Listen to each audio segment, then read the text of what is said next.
started? Good this time? Okay. All right, any questions before we go on? All right. The next thing we want to discuss are the immunoglobulins. And primarily what we're going to be concerned with are structure-function relationships. We're going to talk about the function of immunoglobulins, what they are structurally, and then relate structure and function. And then we'll talk about all the different kinds of immunoglobulins and what they do. All right. First of all, just define that the immunoglobulins are these glycoproteins produced by plasma cells, the terminal stage in the differentiation of B cells. And they're made in response to the immunogen, and they function as the antibodies. This is what mediates the humoral immune response. The immunoglobulin molecules are the antibodies. The term immunoglobulin comes from the following observation. If you take serum and you separate serum in an electrical field, the albumin component of serum migrates toward the positive electrode. And migrating toward the negative electrode, there are a series of protein peaks. These were all globular-type proteins. These were called the alpha globulins, the alpha peak, the beta peak, and the gamma peak. Now, if you're to ask yourself, okay, where do the antibodies molecules form? So if you take some serum that you've immunized a rabbit with, all right, say, so it's hyperimmunized with some antigen, and now you take that serum and you run it into the thing, you'll get what you see in the blue, all right? Now, if you take that serum and you mix it with the antigen that you use to immunize the animal with, and without me telling you how you do this, if you would just give me that, it's possible then to remove those antigen-antibody complexes and remove the antibodies from the serum. And then you rerun it because they're asking, well, what part of the serum is going to be depleted? What you see is what you get in the dotted red line. What you will see is that it is the gamma globulin peak that is reduced, so that the bulk of the antibodies actually are located in this fraction of the serum, the gamma globulin fraction. All right? So these were called the immune globulins or immunoglobulins. You'll also see them referred to the term gamma globulin as used a lot. Somebody gets a gamma globulin shot. What they're getting is this fraction of serum. And we're giving them that fraction of serum because we know that that fraction of serum contains the bulk of the antibody molecule. So by giving somebody in a gamma globulin shot, what you're giving them is antibodies so that they would have antibodies to protect them against whatever pathogens you have antibodies in that serum. All right, so these were the immune globulins. Now, the way I want to approach this is to first just talk in some generalities. We'll talk about the general function of all the antibody molecules, and then talk about the general basic structure of all immunoglobulins, and then relate structure and function. Then we'll talk some specifics about the specific different kinds of antibodies. So what do antibodies do?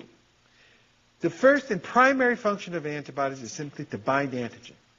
Now, that binding of antigen in and of itself can afford protection and can confer some immunity. And let me give you some examples. Bacteria. When a bacterium, a pathogen enters the body, one of the first things that it has to do before it can cause disease, oftentimes, is that it has to attach to some surface so that it can colonize the tissue. So there has got to be attachment. And the bacteria have components on their outer surfaces by which they attach to our epithelial cells. Well, if we can produce antibodies to those components of the bacteria that are involved in this attachment, we can block the attachment. So simply having an antibody that binds to that antigen then will block attachment, will block colonization and prevent disease. So they will be protective and confer immunity. So simply by binding antigen, antibodies can result in protection. And the same thing is true with viruses. Viruses have to attach to our cells before they infect them. If you have antibodies against those attachment proteins that are found on the virus, you block the virus from entering the cell, you block disease, all right? So the antibodies, simply by binding, and all antibodies do this. This is their primary function. Now, when we talk about antibody binding, we need to introduce the term valence. And the valence is nothing else but the number of different epitopes, or the number of epitopes that a particular antibody molecule can interact with. And in the case of all naturally occurring immunoglobulins, the valence is always 2. It may be more, but it's always 2. All right? So the minimum valence for an antibody molecule is going to be 2. Each antibody molecule will bind 2 epitopes. All right? Now, sometimes the binding of the antibody to the antigen does not result in protection. If you have an antibody that's directed against some component of the bacterium that's not involved in colonization, that's not necessarily going to protect. But that doesn't mean that the antibody can't afford some protection. But it is a secondary effect, because it carries out one or more effector functions. So there are secondary effector functions of antibodies by which we can get protected or results in some immunity. And we've actually seen some of these things. We just haven't called them that. Fixation of complement by an antibody is one of these effector functions. By having the ability to fix complement, what do? You start by binding C1q, that whole cascade of events that we talked about occurs. It can result in lysis of the bacteria. So that affords you protection. All right?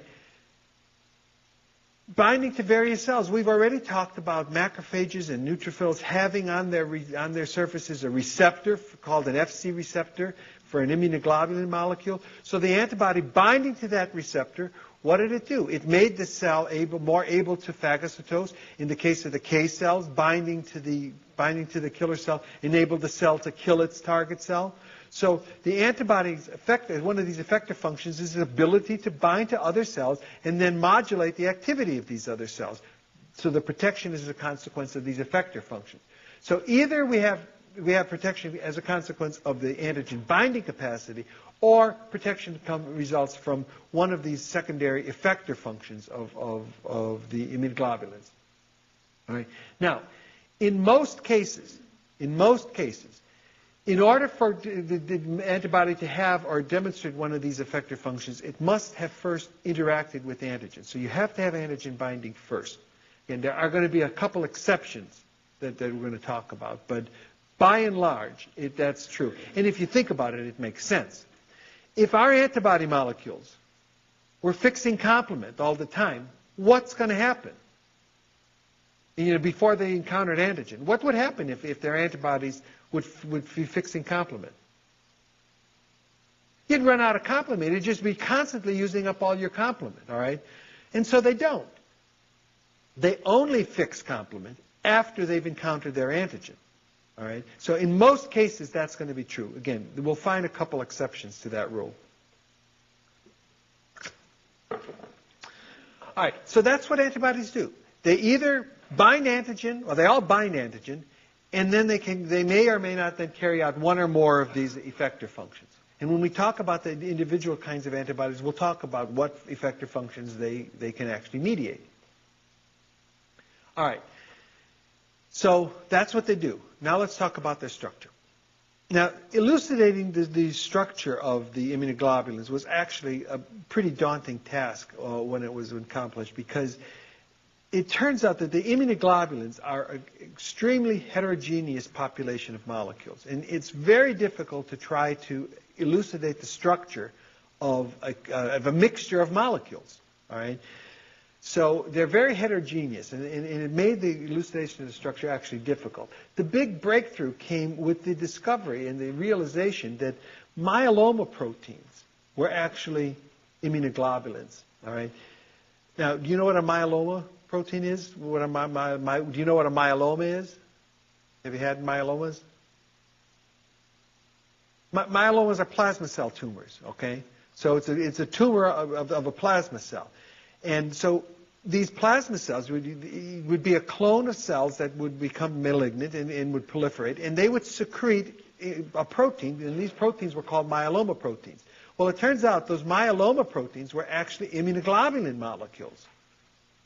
And then of course, each myeloma secreted a very homogeneous population of, it only secreted one kind of immunoglobulin. So we had a homogeneous preparation, which we could analyze the structure. And by analyzing these myeloma proteins, it became clear that all immunoglobulins were built up from the basic 4-chain structure, which is indicated here. All immunoglobulins in their basic structure had 2 identical heavy chains, which is indicated in the green, and 2 identical light chains, indicated in blue. And the heavy and light just pertains to the size of these chains. So we have 2 identical heavy chains, 2 identical light chains in the basic structure of all immunoglobulins. These chains are held together by a series of disulfide bonds. There are bonds like this, interchain disulfide bonds like these here. And that's what this red is to indicate the disulfide bond, holding the 2 heavy chains together. Or you may have something like this, a disulfide bond holding the heavy and light chain together. So you had the interchain disulfide bonds. You also had disulfide bonds, intrachain disulfide bonds within the one protein chain. So within the heavy chain, you have a disulfide bond here and here and here and here. So you have intrachain and interchain disulfide bonds holding this 4-chain structure together. Now, obviously, in addition to these covalent bonds, there are also lots of non-covalent interactions between the protein chains to hold them together. But this 4-chain structure is held together by the non-covalent and as well as the covalent bonds. Now, as more and more of these proteins the myeloma proteins were isolated and began to analyze them, people began to sequence the amino acid sequence of the proteins. And it became clear that both the heavy and the light chain had one part of the molecule that was very variable. If you sequence, say, 10 or 20 of these things and compare the sequences, there's a lot of variability in part of the molecule. But the other part of the molecule was relatively constant. I'm not saying they're identical, but they're relatively constant. So in the case of the light chain, you had roughly about half of the molecule was very variable in its sequence when you compared one to another. So it was referred to as the variable region of the light chain.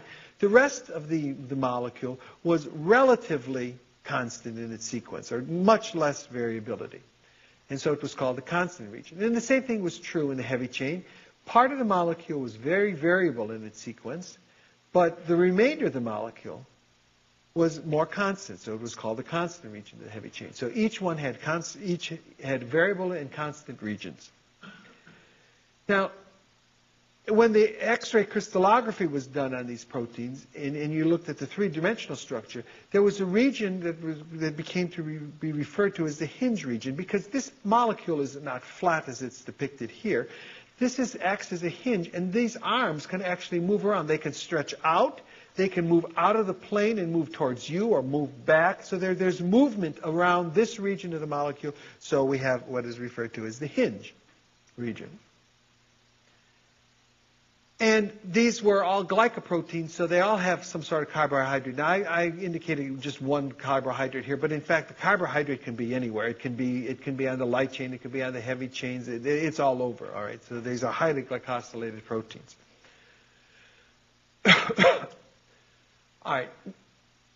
Now, again, the X-ray crystallography showed that this protein is not a flat molecule like we've indicated here, but in fact there are globular regions. There's a globular region, then there's a separated by a slightly more linear stretch, and another globular region.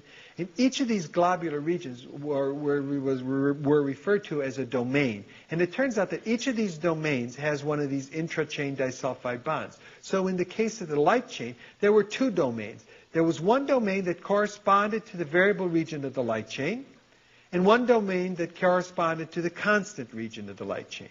So we have a VL domain and a CL domain. In the case of the heavy chain, one domain corresponds to the variable region of the heavy chain, and the constant region of the light chain there were several domains. So this was referred to as CH1, CH2, and CH3. So we have these domains. And some immunoglobulins actually had another domain out here, a CH4 domain. And I said they were oligosaccharides. All right. So, and I'm going to see if this is... So this is a computerized depiction of an immunoglobulin. Now, on my computer at home, I can stop this by right-clicking on it. In the past, I've had trouble for some reason on this computer. I'm going to try to stop this. See, it won't stop. See if yours works. I don't know. Mine on my computer in my office and at home, if I right-click on it, it stops. But you can see the domain structure. In this thing, The light chains are in green, and the heavy chains are in blue. Although they're two shades of blue, they are identical. They just put two shades in. But you can see the domain. See one domain there? That's the variable region of the light chain. Here's the other variable region, or the constant region of the light chain. You can see the domains, heavy chain VL, CH1.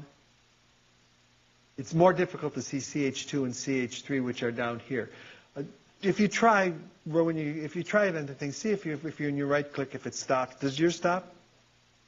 This one won't do it.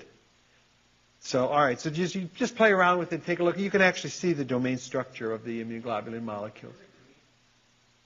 Oh, this here, the red and yellow, that was that's the carbohydrate that's on there. Okay, now I want to look a little bit more detail at the structure of just the variable region. So now we're going to forget about the constant region for a while and just concern ourselves with the variable region.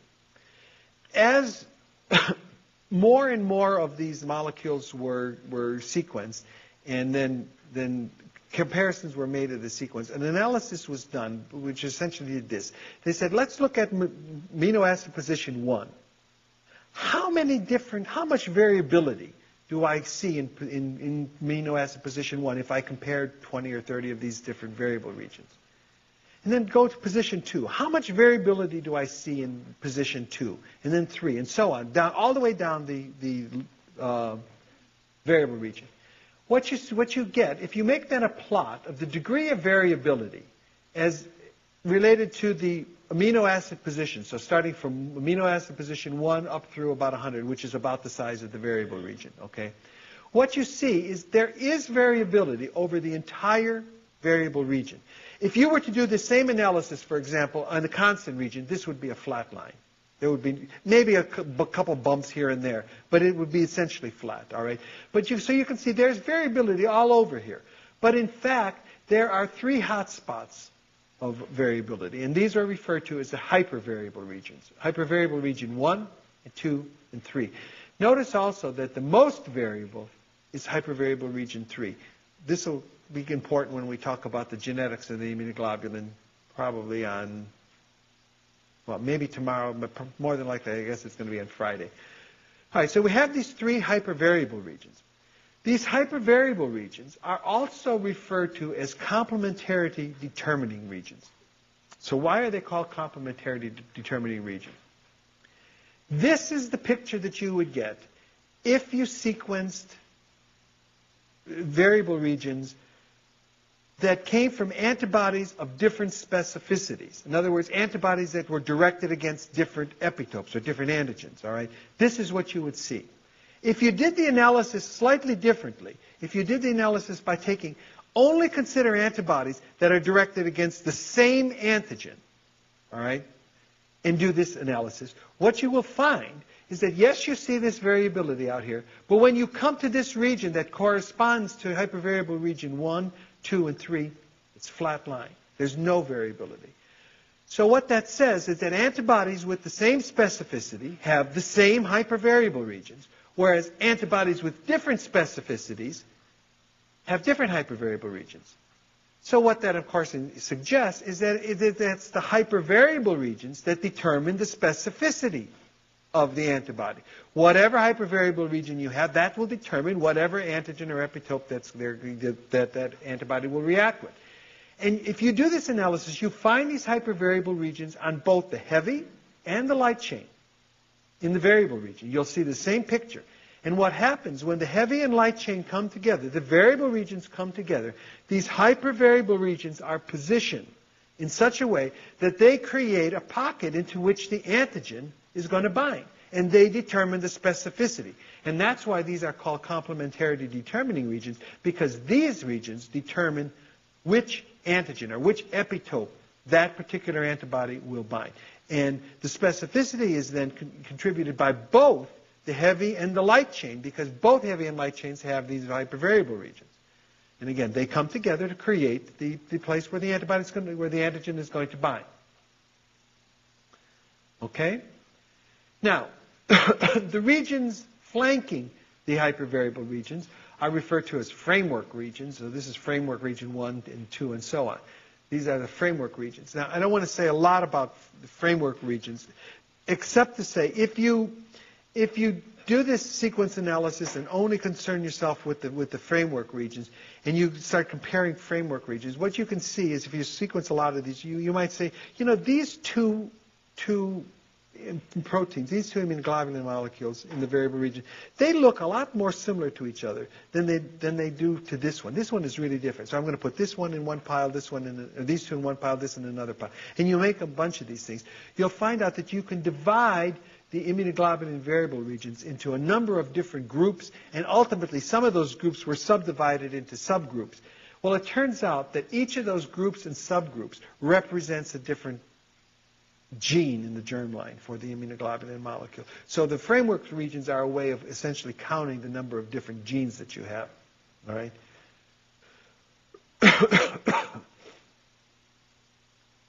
Okay. So that's what all immunoglobulins are structurally. They're all composed of that basic four-chain structure, and in the variable regions you have these three hypervariable regions that confer the specificity on the antibody molecule. Now let's relate the structure to the functions that we talked about. Now the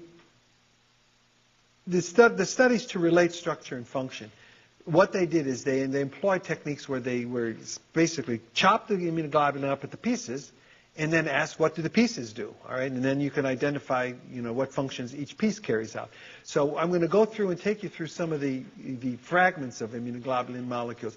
I don't expect you to remember which enzyme you use to generate which kind of pieces, all right? That's not important. What is important is that the pieces, the names and properties of the pieces are important. And the reason is that we refer to the immunoglobulin, and we'll talk about this region of the immunoglobulin, and the regions that we talk about actually come from the names of these pieces, all right? So if we take this structure and we digest it with papain, papain cuts the immunoglobulin molecule, as you're looking at it, to the left of this interchain disulfide bond, these two interchain disulfide bonds that are holding the heavy chains together. As a consequence of cutting there, you generate two different kinds of fragments. These fragments here called FAB, this fragment here called FC. Now, if you take these pieces and then ask, well, what functions do they have? What you'll find is that the FAB fragment of the immunoglobulin has the antigen binding capacity, and that's what FAB stands for, fragment with antibody activity. All right. So this has the antigen binding activity. The valence of the Fab fragments, however, is 1. The valence of the original immunoglobulin up here is 2. The valence of the Fab fragment is 1. You have 2 of those fragments, however. All right? But the valence is different. And, of course, they will bind to the same antigen that the whole molecule will, because the variable regions are contained here, and they have the hypervariable regions that determine the specificity, so everything is going to be the same. These will bind to the antigens in the same way as the immunoglobulin molecule, or the same antigens. The specificity will be identical. The other fragment is called FC. The reason it was called FC is that this fragment was very easy to crystallize, and so this became the fragment crystallizable. This was a crystallizable fragment, and so it was called FC. And so when we looked to see what activities this fragment carries out, and in fact, this is where the effector functions map to the FC region. And in fact, in some cases, you can even localize a particular function to a particular domain in there. So, for example, antigen binding is conferred by the variable and heavy variable region in the VH and the VL domains. All right. Complement binding is actually mediated by the CH2 domain in the FC region. And this is why I say it's important to learn these fragments. We talk about this part of the molecule as the FC portion of the molecule. We talk about this as the FAB portion of the molecule. Okay? So the complement binding is located in the CH2 domain of the FC portion of the molecule. All right? Binding to the FC receptors, like on macrophages and neutrophils. And that, by the way, that's obviously why they're called FC receptors, because they're a receptor for the FC portion of the immunoglobulin molecule. All right? That is, in fact, mediated by both of these domains. Both of these contribute to the binding. Another one of these effector function is placental transfer. Remember we said that we're not born immunologically competent, that we rely on maternal antibodies. So somehow those antibodies from the mother have got to get into the fetus. And they do so because the FC portion of the molecule, in fact, it's the CH3 domain of the molecule that binds to a receptor on the placental trophoblast and then is transported across the cell from the maternal circulation into the fetal circulation. Now, this is one of the exceptions to the rule, that it does not require prior exposure to binding of antigen. So any antibodies that the mother has then can bind to that receptor and be transported over, even though they have not encountered antigen. So that's one of the exceptions. So placental transfer is located to this portion of the molecule. Now, there is one other fragment that I just want to talk to you about, and that's the FAB'2 fragment. If you take the molecule and you digest it with pepsin instead of papain, pepsin actually cuts, again, as you're looking at it, to the right of these interchain disulfide bonds holding the heavy chains together.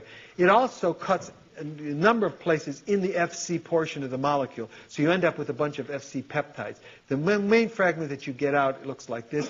It's called FAB'2. Obviously FAB because it's got antibody binding capacity. The prime is there because it's different from an FAB fragment, obviously, so it's an FAB prime. What's the 2 for?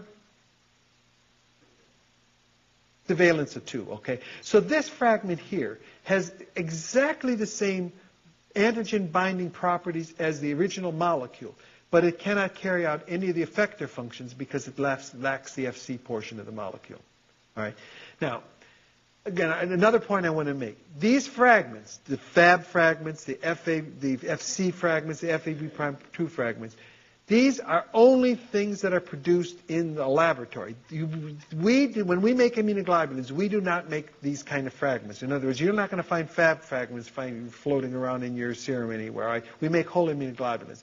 We make these things in the laboratory, but they're very useful because they allowed us to do the structure-function relationship, and because nowadays that's how we refer to immunoglobulin molecules, by these various fragments. Okay. So know what the fragments do. Don't worry about the enzymes that generate them. Okay. So I started out by telling you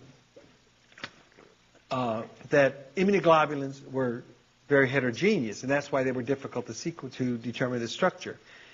But yet we've talked about, in generalities, we talked about the general functions of all immunoglobulins. We talked about the fact that they all have the same basic structure. But what is the nature of the heterogeneity? All right, that's what we want to address next. What is the nature of the heterogeneity in the immunoglobulins? And so what we'll be talking about are the immunoglobulin classes and subclasses, types and subtypes.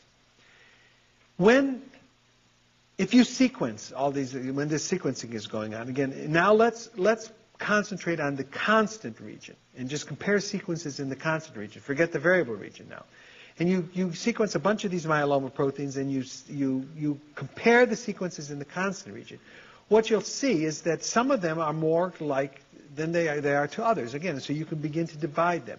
And you can divide the immunoglobulins into 5 different groups based on the sequence of the amino acids in the constant region of the heavy chain. All right, so we'll look just at the heavy chain. So IgG, and by convention what is done, the heavy chain is given the Greek designation. So IgGs have a gamma heavy chain. In other words, they have a particular sequence in the constant region of their heavy chain that identifies them as being a gamma chain. All right? IgM has got mu chains. They have a different sequence of amino acids in the constant region of their heavy chain. So the heavy chain determines the class. IgA, alpha heavy chains, D, delta, E, epsilon. So we have these 5 classes of immunoglobulins, each in the classes determined by the constant region of the heavy chain. All right? Now, as more and more of these molecules were sequenced, it became clear that some of these classes can be further subdivided into subclasses. So in the case of IgGs, you can divide IgG into 4 subclasses. gamma IgG 1, 2, 3, and 4 with gamma 1 through 4 heavy chains respectively. Again, this is all based on the constant region of the heavy chain. And in the case of IgA, we could divide the IgAs into two subclasses, IgA1 and IgA2, with alpha 1 and alpha 2 heavy chains respectively. Okay? Now, you can do the same thing with the light chains and sequence the constant region of the light chains and make those comparisons. And what you find, if you do that, what you'll find with the light chains, that they fall into two types. The word class was used for heavy chains. The word group was used for the variable region, or the framework region of the variable region. So type is used for the light chain. So we have two types of light chain, a kappa light chain and a lambda light chain. All right. Again, it's based on the constant region of the light chain. And just like with the heavy chains, some of these, as more and more got analyzed, it was clear that some of these can be further subdivided into subtypes. And in the case of lambda, there were 4 subtypes of lambda: lambda 1, lambda 2, lambda 3, and lambda 4. Okay, so we have 4 subtypes of lambda. There are no subtypes of kappa. There's only one type, just one kappa. All right. So an immunoglobulin molecule, again, remember we said is made up of heavy chains and light chains. So the way we name immunoglobulins is to tell you what heavy chain is there and what light chain is there. So for example, an IgM kappa obviously has mu heavy chains, kappa light chains. IgA1 lambda 2 has alpha 1 heavy chains, lambda 2 light chains. Now, here's an important point I'm going to stress, and everybody's going to pay attention and listen. And I guarantee, I've challenged the class every year. I will catch you on this relatively soon. I won't tell you when, but it's going to be relatively soon. All right? Unless you are told specifically which class or subclass of heavy chain and which type or subtype of light chain is present, you are to assume that everything is there and it is present in all possible combinations. So, for example, if I tell you here's a tube of IgG, I've told you there's only gamma chains there. So there's not going to be any mu chains. There's not going to be any delta or any of those. There's only gamma chains. But I haven't told you anything about the subtypes. So you are to assume that is going to be a population of molecules that has gamma 1, gamma 2, gamma 3, and gamma 4. I've also not told you anything about the light chains. And you know that immunoglobulins have light chains.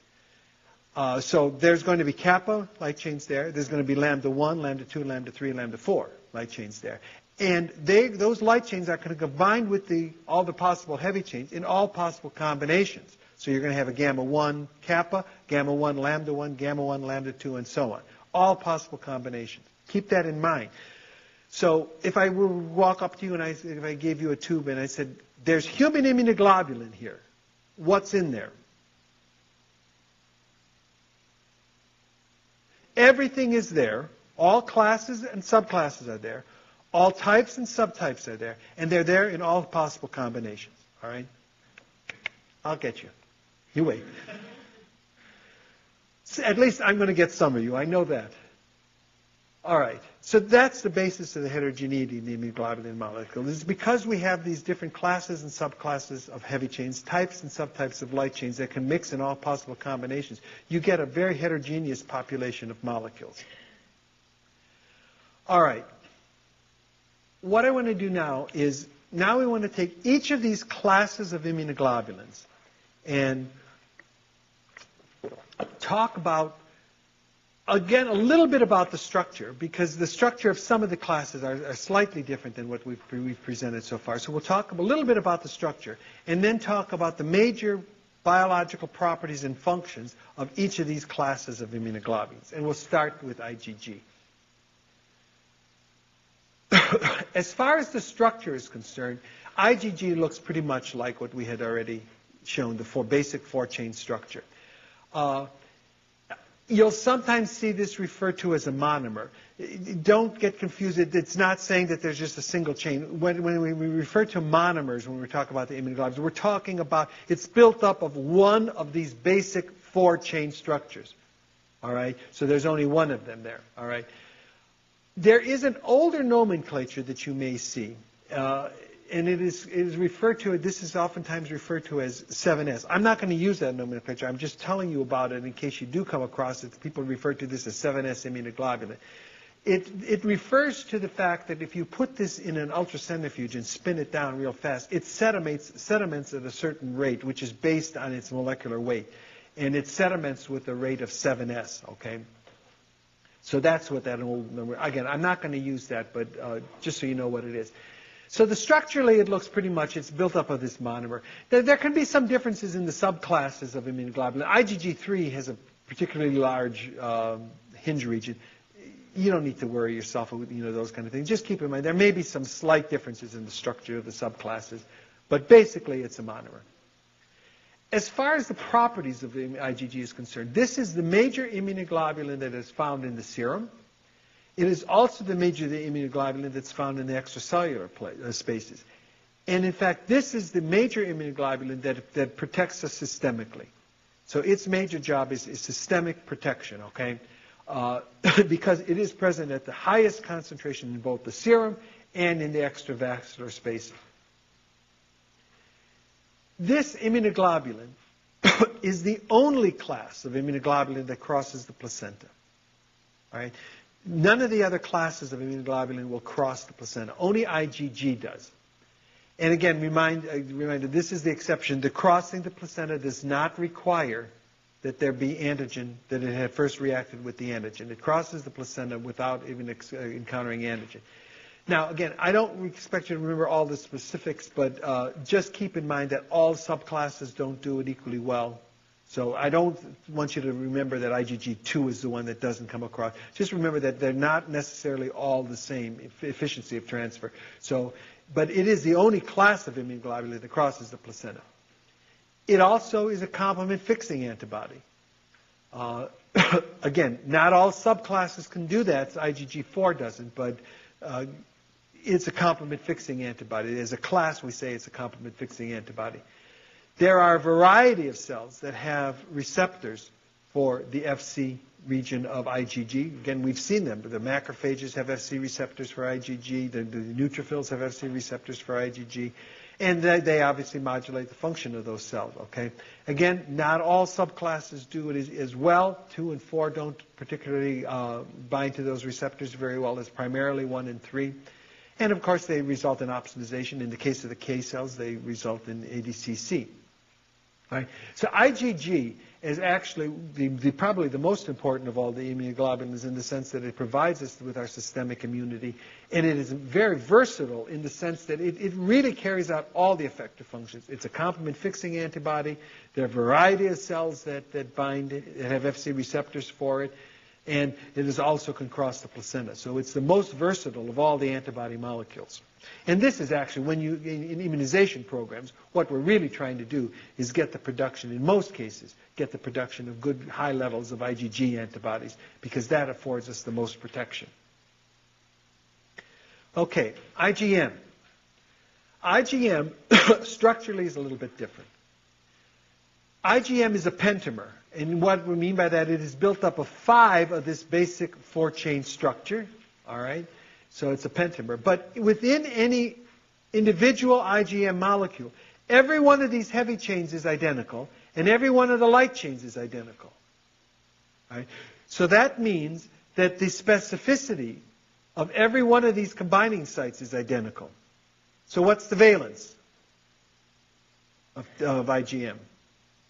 10. Theoretically, the valence is 10 because there are 10 combining sites. In practice, sometimes you see that the valence is a little bit less, because if you have a large antigen, sterically, if it binds here, it may sterically block another antigen coming in. So theoretically, it's 10. All right, the valence of IgM.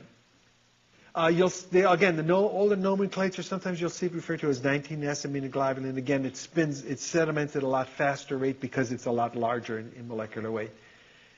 IgM also is one of these classes of immunoglobulins that has an extra domain in its constant region. So if you look at this is the variable region domain, CH1, CH2, CH3, and there's a CH4 domain. So it's a C-mu4 because this is a mu chain. All right? So it's got an extra chain. So it's a little bit longer, and it's also in this pentameric form. Now, when it exists in this pentameric form, there's also another protein associated with it, and that is, this we indicated here, is J chain. And in fact, this J chain is important in getting this thing polymerized into this polymerized pentameric form. In fact, what you'll see is all the classes of immunoglobulin that are polymerized forms or have multiple units will have J chain. J chain is important in that process. Okay, so this is the J chain. Okay. I tell you what, let me stop here because I don't want to get into the functions. We'll pick up here at this point tomorrow and talk about the functions of IgM.